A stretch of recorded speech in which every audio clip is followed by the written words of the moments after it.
Supreme Chancellor Obi-Wan Kenobi by Stone Freak.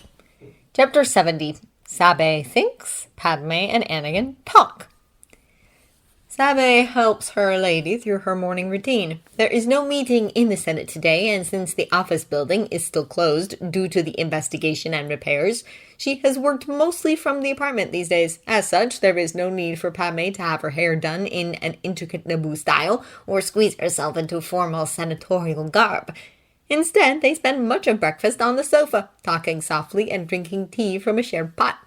The days where Padme allows herself to simply be, sheds her Amidala persona, are few and far in between. So very precious due to the scarcity of them. Still, Sabe will stand by her lady, her best friend, through thick and thin, as she knows will the rest of the handmaidens. They're all very loyal and take much pride in their work. There's a knock on the door that interrupts their conversation. Sabe gets to her feet swiftly, leaving her teacup on the table. When she opens the door, she's met with Knight Skywalker. On the outside, Sabe keeps her expression calm and placid, but she's not quite pleased to see him here. She has her suspicions about his relationship with the lady. In fact, she's almost certain, but as Padme has not spoken of it, well, Sabe can keep a secret, even one she hasn't been explicitly asked to keep. Anything for her lady. Knight Skywalker, how can I help you?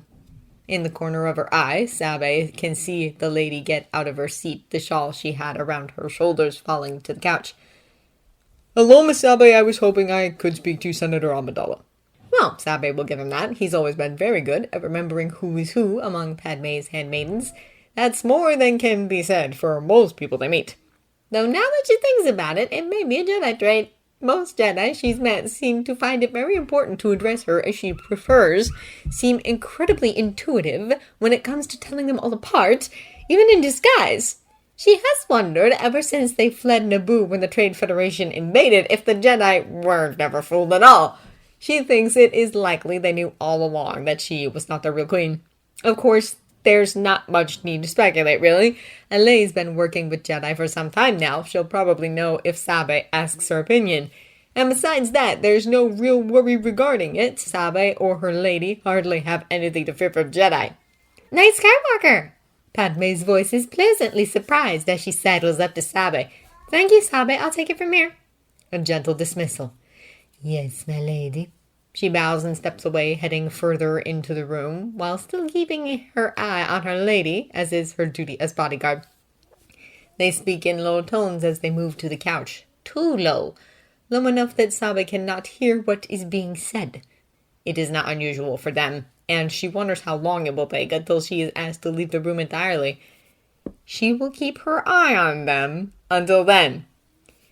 Anakin! I wasn't expecting you back so soon, Padme says, throwing a glance over her shoulder at Sabe. She hates keeping secrets from her friend and trusted confidant, but she's made her bed and now she must lie in it. I got called back early because of what happened in the Senate. Anakin's voice is hoarse and he looks tired, but there's also something happy about him. Something she cannot quite put her finger on. Are you heading up the investigation? That could be why. Padme knows that Anakin usually feels better if he's actively working and trying to figure out things that have harmed people he knows.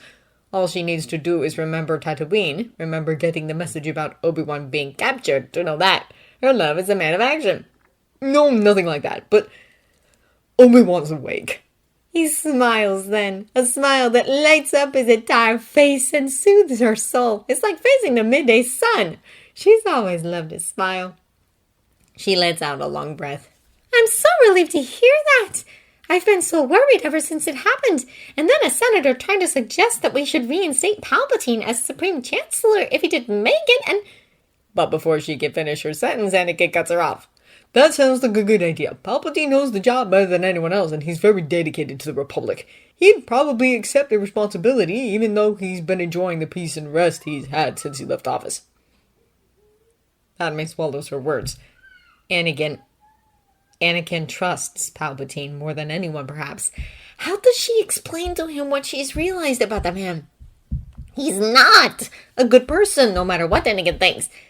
At the very least, not the way Anakin thinks. She's very aware that her husband thinks Palpatine is nothing but honest and forthright, caring and always willing to sacrifice for the sake of others. She knows now, she has realized now, that it's not true. But Palpatine has also been there for Annie for so long. How could she possibly try to take him away from Anakin? No, it's better if she doesn't say anything, at least not until she has some concrete proof to show him. She doesn't want to hurt him until she can show him that she's right and telling the truth. Yes, well, it wasn't a feasible suggestion, and I had to protest on principle. She cannot say that she feared his return to power. You protested, but it's Palpatine. He's been your mentor for years. There's something in Anakin's expression, something almost betrayed, and she hates that she put it there. Anakin, if the Senate suddenly just goes and revokes a majority decision on a whim, it would set a dangerous precedent, especially when it comes to reinstating a chancellor who has already served the maximum amount of years they can and more. Regardless of who it was, I couldn't have accepted it purely for that. Besides, acting Vice Chancellor Hanash stands to take over should Obi-Wan. There was never a reason to bring the suggestion up in the first place. He looks slightly mollified, and Padme smiles at him, brushing a lock of hair from her face, looking up at him from beneath her lashes. The smile returns on his face, and the slightest of blushes forms. She loves him so much it echoes inside her. We should never have married. The thought comes unbidden, horrifying and awful, but once she's had it, she cannot release it. It's true. They shouldn't have married. You said Obi-Wan is awake now. Please tell me more. I've been so worried about him. He's a good friend to me, just as he is to you. She motions towards the sofa, and Anakin follows her over, and they sit down. She wants all the information she can get. Information is power, and Padme has felt helpless when it comes to the situation with Obi-Wan. She hates feeling helpless. It brings her back to the Battle of Naboo and the fear that she cannot help her people. Well, Anakin starts, and as he launches into the story, Padme lets herself be swept away in his words and stop thinking of the past. The future still lays ahead of them, and it's more important than what once was. Anakin speaks of Obi-Wan's recovery for a while, though he holds back the details of the Sith Master. He doesn't want to worry Padme unduly, but he cannot help the restlessness he feels down to his very bones. He hasn't been able to stop thinking about Master Che and Dr. Nima, and Master Windu. Anakin, is something wrong? Padme says, her hand coming to rest over Anakin's own. He smiles at her and bites his lip. He shakes his head. Not wrong, per se, he mutters and runs a hand through his hair. It's just, I went to visit Master Che, the healer who saved Obi-Wan's life, and she lives with another Jedi, a knight. Padme tilts her head to the side. Yes, is that unusual? She doesn't understand. Anakin realizes, of course she doesn't. She's not a Jedi. Anakin is her window into the Jedi and the Order. How could she know something if he doesn't? How could she understand something he's never explained to her? He frowns. I don't know exactly. Padawans and their masters usually live together, but once the Padawan is knighted, they move out to their own apartments. And actually, Ahsoka has her own apartment. We don't share one. I think it's because we're not in the temple very often, and wartime has changed Jedi traditions a lot. Ahsoka became a Padawan in the field after all, not during a small ceremony in the temple, which is the most common way. Or, well, it used to be anyway. He turns his hand over and closes his fingers over Padme's hand. So is this knight a former Padawan of Master Che's? Anakin considers the idea. It could be true, he supposes. Perhaps Nima just didn't move out after her knighting because of the war. He really has no idea how old she or Master Chi is after all. But if they're both close friends with Master Windu, I don't know. I don't think so, but I can't be sure. Master Che is a Twi'lek and Knight Nima is a Halasi. And I have to be honest, I'm not quite sure how they age and all. I don't really know much. But perhaps that is why they're so close? But it felt... Anakin sighs in frustration, not sure how to express himself even in his own head. It did feel like a former master and Padawan relationship. So they live together, and they're likely not a former master and Padawan. I assume the living arrangement is unusual. Are they... In a relationship? Padme's voice is hesitant, almost timid, as if she's not sure what will happen if she says the words aloud. I don't... They can't be. It's not allowed. Attachment is forbidden. That's why no one knows about our marriage. It hurts. The truth of it hurts. Or maybe that's just Anakin's head.